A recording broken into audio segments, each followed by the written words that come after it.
Banjir bandang dan penyebabnya. Berikut ini adalah beberapa contoh banjir bandang yang terjadi di beberapa negara dan daerah di Indonesia.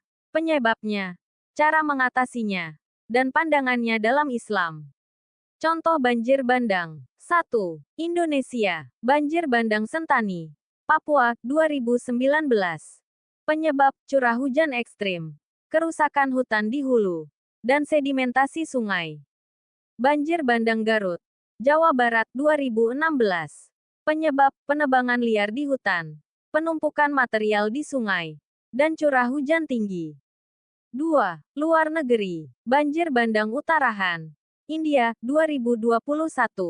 Penyebab, pencairan gletser yang tiba-tiba akibat perubahan iklim, serta pengembangan infrastruktur di daerah pegunungan.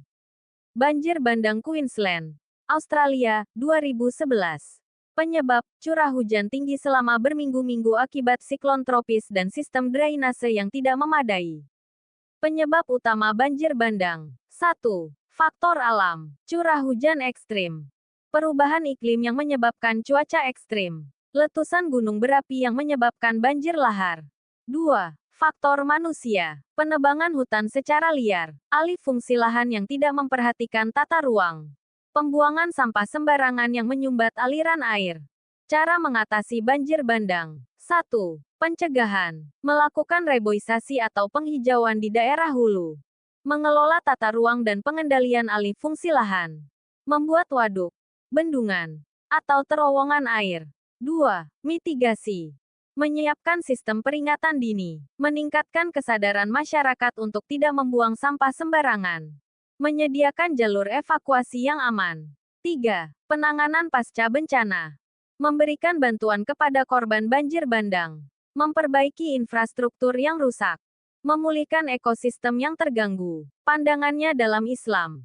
1. Penyebab bencana dalam perspektif Islam. Dalam Islam, bencana bisa menjadi peringatan dari Allah SWT agar manusia introspeksi dan kembali kepadanya. Dalam Al-Quran disebutkan, dan musibah apa saja yang menimpa kamu adalah karena perbuatan tanganmu sendiri. Dan Allah memaafkan sebagian besar dari kesalahan-kesalahanmu. Quran. Asy-Syura 30. 2. Tanggung jawab Muslim terhadap lingkungan. Islam mengajarkan untuk menjaga lingkungan sebagai amanah dari Allah SWT. Dan janganlah kamu membuat kerusakan di muka bumi, sesudah Allah memperbaikinya. Quran Surat Al-A'raf 56. 3. Praktik Islami dalam mengatasi banjir.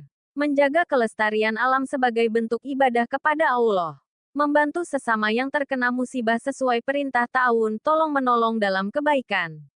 Melakukan doa dan introspeksi agar senantiasa berada dalam perlindungan Allah SWT. Dengan menggabungkan pendekatan ilmiah dan nilai-nilai Islam, manusia dapat lebih bijak dalam menghadapi bencana seperti banjir bandang.